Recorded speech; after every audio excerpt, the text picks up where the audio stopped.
This is Good Morning Indiana, working for you. Good morning, I'm Lauren Casey. The time right now is 4:27. It is your Wednesday morning and it is July 1st. Can't believe we're already starting the month of July here. Thanks for joining us. Let's talk about some stories that are making headlines today. Starting with the new laws that go into effect today. These are a number of things that could impact you on a daily basis, including the main one that we're going to talk about here, which is the hands-free driving law. And the goal of this is really to save lives. So what you need to do today is to not hold your phone while you're driving. That means texting, talking, anything like that. So you can use hands-free devices, you can use voice-operated technology, a number of different ways that you can still communicate with people, but you need to keep your hands on the steering wheel. So we'll have more on that coming up throughout the morning, as well as the other laws that you can expect today to go into effect. So we do want to talk about the coronavirus cases in the state of Indiana. We get these numbers updated each day around the noon hour from the state health department. So as of yesterday at your lunch hour, we had 16 new deaths reported. We also have 2,448 total deaths since the pandemic began in the Hoosier state. We had 385 confirmed cases, and so that brings our case total to more than 45,000. The good news and kind of the silver lining this morning is that positivity rate continues to drop. It's now at about 9.4% of those tests are coming back positive. So I'll have more on that coming up. Something else we're going to be talking about today is sending kids back to the classroom in the middle of this pandemic. We're learning what different school districts across the state are doing to prepare in terms of safety measures and what their schedule is going to look like. So we're talking to some local leaders. We've been talking to parents and hearing their concerns, and we're also learning about pediatricians urging schools to bring students back in person. So we're going to break that down for you and let you know what you can expect if you have a child that is school age here in the Hoosier state. Another story we'll have for you today has up in Kokomo, Howard County. Community Health Network is closing down 2 facilities there, and that's creating a number of layoffs for Hoosiers right now. So Call 6 Investigates Kara Kenny is looking into those planned shutdowns in Kokomo because they received a lot of money from the federal stimulus bill. So what happened to that money, why these layoffs are happening, and why those facilities are closing in the middle of this pandemic, she's going to break that down for us at 6 a.m. Plus, we'll have Todd join us here in the studio. We'll talk about your forecast for today and look ahead to your holiday weekend. That's all coming up right here on Good Morning Indiana. This is Good Morning Indiana, working for you. I think it's going to make the road safer for everyone, and everyone needs to take responsibility to change their behavior. Well, it's a new month and new laws are going into effect across the Hoosier state. Now at 4:30, we're breaking down one that will impact you every time you drive a car. Plus, as a parent, I'm like, how much of a risk are we willing to take when it comes to the safety of our kids? School districts across the state are rolling out their plans for the next school year. Working for you, we're taking a look at the risks parents need to look at when they plan for the fall. The time right now is 4:30. Thanks for joining us here on Good Morning Indiana. I'm Lauren Casey. We're going to check in with our Todd Clausen for a check of your forecast in just a bit. But first, we want to take a look at your roads as you're heading out the door this morning. So let's take you out here to I-65. This is near County Road 750 North. That's County Line Road down there on the south side of town. You can see traffic is moving along up to speed both northbound and southbound there, coming in from the south side. No delays to slow down your commutes. That is the good news this morning. So we want to stay on I-65, but this time we're going to take you all the way up to the Boone County area, State Road 32 to our northwest. Same story there. Traffic is still pretty light at this early hour, traveling up to speed both northbound and southbound. We'll keep a close eye on your roads, though, as you head out the door this morning and let you know if there are any crashes or delays to slow down your Wednesday drive. And as you're heading out the door this morning, you'll want to make sure that you put your cell phone down in your car, and that's because Indiana's hands-free driving law is now in effect. The new law makes holding and using your phone behind the wheel illegal. You will have to use hands-free devices like Bluetooth or a headset or a dashboard mount. Kelly Sire has been advocating for this type of law for years. A distracted driver hit and killed her husband back in 2011. I just don't want that, any other family to go through that. And if this law somebody can be driving along and think about either my story or someone else they know, or just that they don't want to get a ticket, and put their phone down, then that's amazing. And that's the reason that it was so important to me. State police say they plan to help educate drivers in the coming months as people get used to this new law. Troopers will likely start writing tickets later in the year. A state law effectively banning panhandling in downtown Indianapolis will not start today as originally planned. On Tuesday, a federal judge blocked the law. It would make it illegal to panhandle within 50 feet of a parking meter, parking garage, ATM, restaurant entrances, or exits and public monuments. The ACLU sued over the law in April, and you can read the judge's reasoning behind that decision by opening this story. It's on the RTV6 mobile app. This morning, we are just 18 weeks from the November election, and different groups are working to make sure that everyone can exercise their right to vote. Joyce David with Project Leah wants people who've been impacted by the justice system to know that they have the right to advocate in Indiana. She says that it's a vote that can change laws to help people who've been in prison transition back into society. The people who really have the power to better our lives, to change the justice system. It's all in the power to vote. I was incarcerated for 5.5 years. And during that time that no individual ever came in and said, hey, your voting rights can be reestablished, upon your release from prison. For Joyce, seeing people talk about the issue brings her hope that more people who have been impacted by the justice system will feel comfortable asking questions when it comes to voting. This morning, the ACLU of Indiana is also fighting against low voter turnout with their Yes, I Can Vote campaign by reaching out to people who have been incarcerated. The time right now is 4:33. We want to turn now to the latest on the coronavirus pandemic here in the state of Indiana. The state health department reports 16 new COVID-19 deaths. So far, more than 2,500 Hoosiers have died since the pandemic began. Health officials also confirmed 385 new cases of the virus.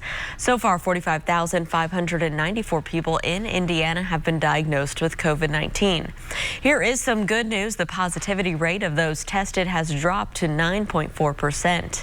And today we are expecting to learn if Indiana is still on track to enter stage 5 of the governor's reopening plan set for Saturday. On Tuesday, the governor signed an executive order extending the prohibition on evictions, foreclosures, and the disconnection of utility services. The prohibition on evictions and foreclosures has been extended through July 31st. All utilities regulated by the Indiana Utility Regulatory Commission cannot have services disconnected through August 14th. Well, we are only days into the summer season, but already school districts are busy preparing to welcome students back after being away so long due to the pandemic. Some schools have released return to school plans, while others are still at the drawing board. Those plans include making sure that students are wearing a mask during the school day, but they also include reserving and limiting spots on school buses, rotating playground zones, increased disinfecting practices, and not allowing school visitors. Takia Lewis runs BK Interventions, an initiative designed to keep scholars soaring. Lewis is also a parent, so she says she sees both sides of this debate. In reality, I am a parent first, and I have to do what's in the best interest of my child, and that's the same advice that I employ others take as well. You know your child better than we know your child, and you know your child's capabilities and what they're more inclined to do. Well, the nation's pediatricians have come out with a powerful statement pushing for bringing children back to the classroom this fall. We have a statement for you right now in this story. It's on the RTV6 app. Dozens of people came together to remember a 16-year-old Franklin Central High School student. Ella Major died in a crash over the weekend. Friends and family met at the scene of Saturday's accident on Fry Road near Shelbyville Road on the southeast side. Investigators say the car Major was riding in went off the road, crashed into a tree, and then went into a retention pond. Another teen suffered critical injuries.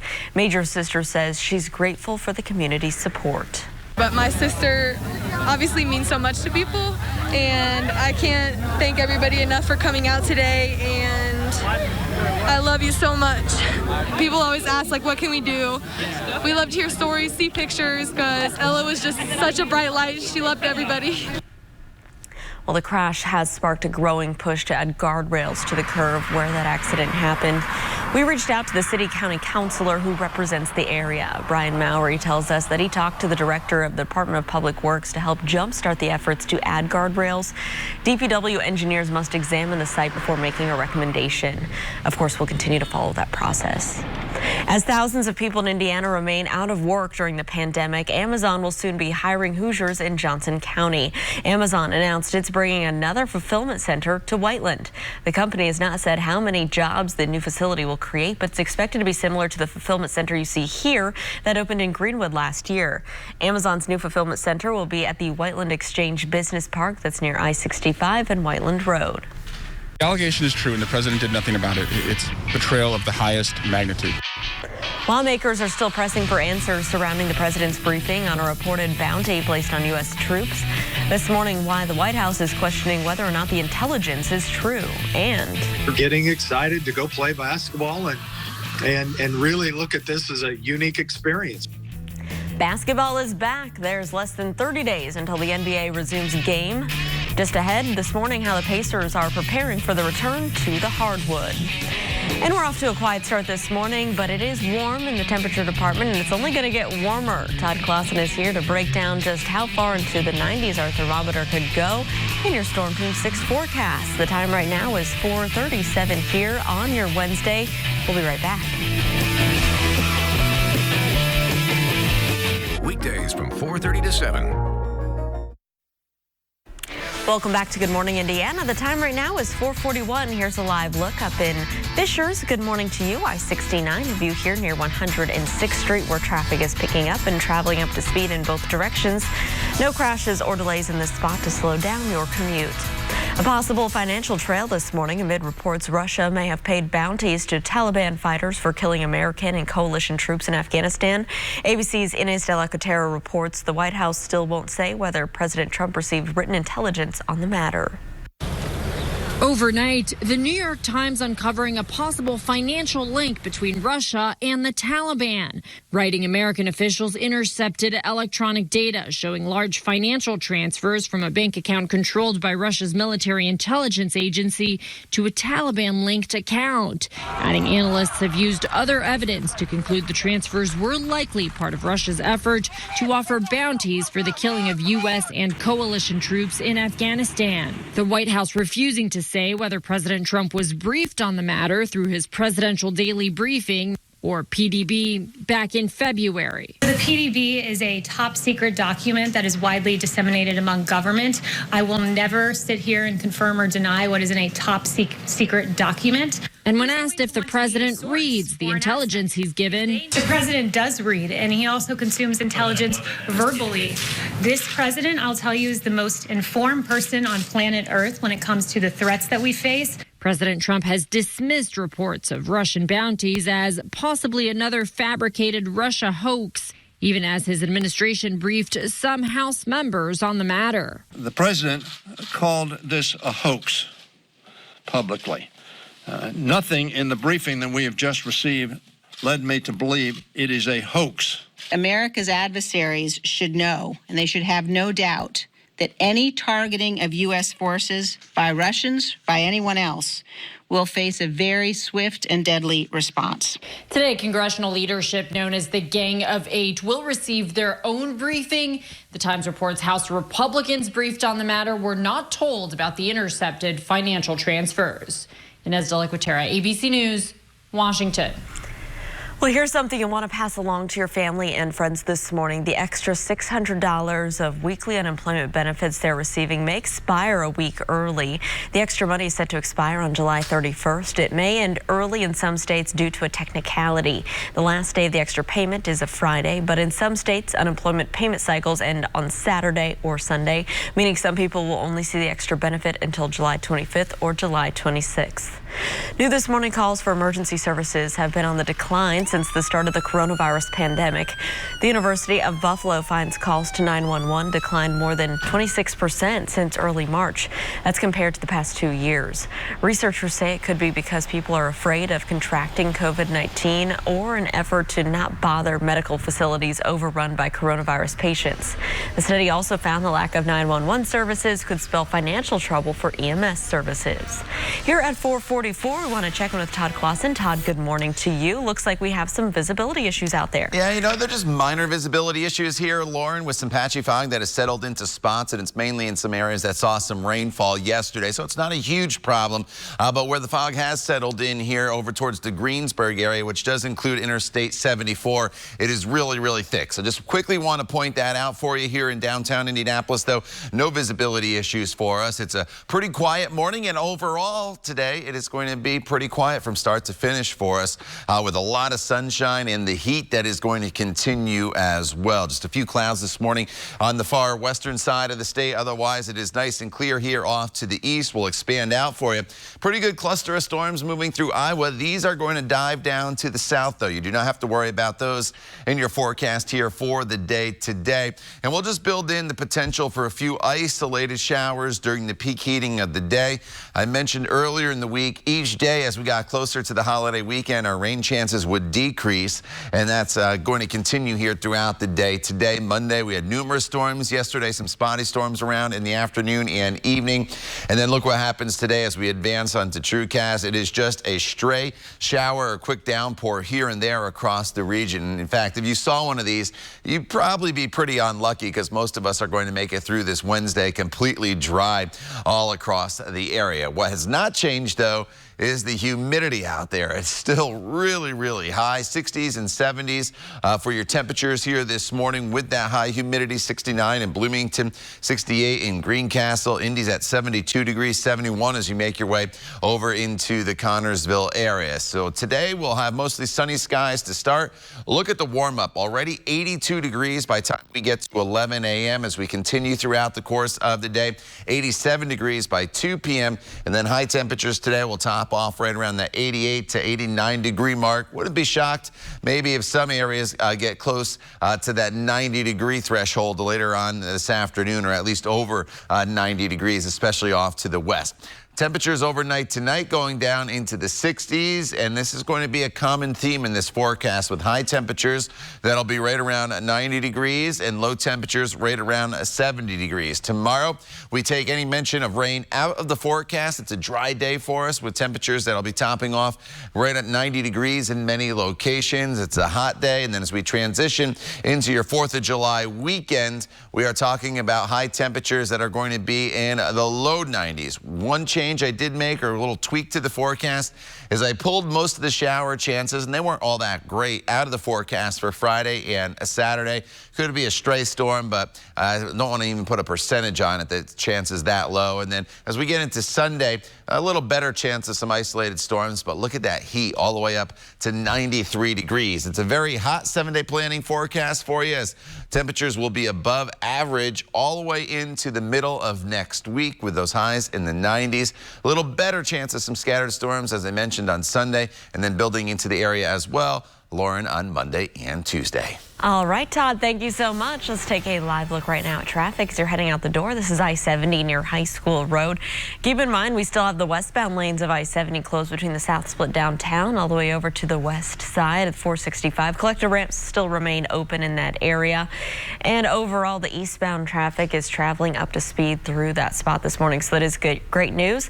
Heading south of downtown, our live look here at I-65 and Keystone Avenue shows that traffic is moving along just fine through a construction zone there. Still have a big traffic shift for you in the northbound side. Southbound side restricted down to 2 lanes as well, so just use caution and watch for crews working in that area. Well, Ford is launching a program to help ease financial anxiety during this uncertain time. The Ford Promise program lets people return their vehicle if they lose their job due to the pandemic. It covers model years from 2019 to 2021, both new and used cars and leased or financed vehicles. The program runs through the end of September. Well, the NBA is scheduled to restart its season at the end of the month. The Pacers are ramping up their workouts ahead of next week's departure for the league's summer bubble in Orlando. Players and coaches have moved work to the team's facilities downtown. There's limited access to just one player at a time following distance guidelines. They'll be playing games at the Wild World of Sports complex at Disney World. Pacers president Kevin Pritchard talked about the unique opportunity with this revamped schedule. You eliminate one thing that takes up a majority of your day, and that's travel. Literally, we are in there, and so the flying all over, and I think that'll give us an amazing opportunity to bring this team together. The Pacers' 8-game schedule is slated to start 1 month from today on August 1st down in Orlando. It's going to be bittersweet getting to race there without those fans. Well, NASCAR's Chase Briscoe is set for a homecoming during this weekend's historic doubleheader out at IMS. This morning, how the Mitchell native plans to turn the corner from a hot June into a smoking July when we head out trackside. Plus, it may not be roaring around the historic Indianapolis Motor Speedway, but we want you to experience the roaring waters of Holiday World and Splash and Safari. Keep watching Good Morning Indiana for your chance to win a pair of tickets. It's $4.50. Stick around. We'll be right back.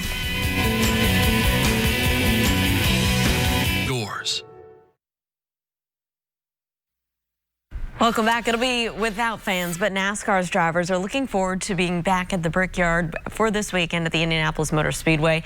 That includes Indiana native who leads in the point standings heading into Saturday's race on the Speedway's road course. As sports director Dave First shows us, Chase Briscoe's season is also a testament to the power of perseverance. If it was June in NASCAR's Xfinity Series, chances are it was Indiana's Chase Briscoe. Chase Briscoe is a winner in the NASCAR Xfinity Series. 2 wins for the Mitchell native as he climbed back into the points lead. So, Chase, how would you sum up the month of June for you? Not bad, huh? Yeah, it was good. Felt like we gave maybe 1 or 2 races away, but yeah, it was a really good month. But 2020 hasn't always been so kind. In March, he and his wife Marissa sharing the announcement that they were expecting a baby. In May, they shared the equally bitter news on social media, a miscarriage, as Chase kept tabs by FaceTime while preparing to race at Darlington. When you hear those words from the nurse, the doctors, that there's no heartbeat. To hear the doctor say what he did, and then to see my wife's face, and then, for me to be 3.5 hours away from home, time does stop. A couple of great faith. They wanted in some way, perhaps to help others during their own difficult time. They see it as part of their testimony, and the overwhelming amount of support they received is what they think about now. This is extremely personal. So for you, Marissa, to make this public, to help other people. I couldn't imagine doing it all over again and not, telling the world, just because, just seeing those people that have reached out to kind of give us encouragement. And, we didn't even realize how common it really was. Changed his line, moved up. Chase battled as hard as he ever has that week. What a race off of turn 2. Holding off Kyle Busch to win one of the most inspired drives of his young career. The power of perseverance. The 25-year-old has shown it his entire career. I think a lot of that just comes from how I got to NASCAR and, from sleeping on couches for, 3 years and volunteering at shops. I never thought I would even get an opportunity to get in a race car. So, every lap I'm trying to prove my worth in a sense. Well, part of that's just being from Indiana. That's a Hoosier thing. Yeah. And now it's back to Indiana, racing at the Indianapolis Motor Speedway for a second time, but his first on the road course. It's going to be bittersweet getting to race there without those fans, but still we got to race in Indianapolis, and it's a privilege and an honor anytime you get to go there. So I'm looking forward to going there and, being a part of something new. He'll miss the fans he's met on this journey, but not the chance to turn a hot June into a smoking July. Dave First, RTV 6 Sports. All right, thank you, Dave. And as we get into race weekend and the holiday weekend, we're going to start to crank the temperatures up from the 80s where we've been into the low 90s. Just a chance of a stray storm today, 89 degrees. Tomorrow we take the rain out of the forecast, still at 89, but then into the 90s we go. As far as the holiday weekend and race weekend goes, the best chance of seeing an isolated storm would be on Sunday, but that's a pretty small chance, only about 20%. The heat definitely going to be the bigger issue. The time now is 4:57. You're watching Good Morning Indiana right here on RTV 6. Stay with us. We're back in just a couple minutes.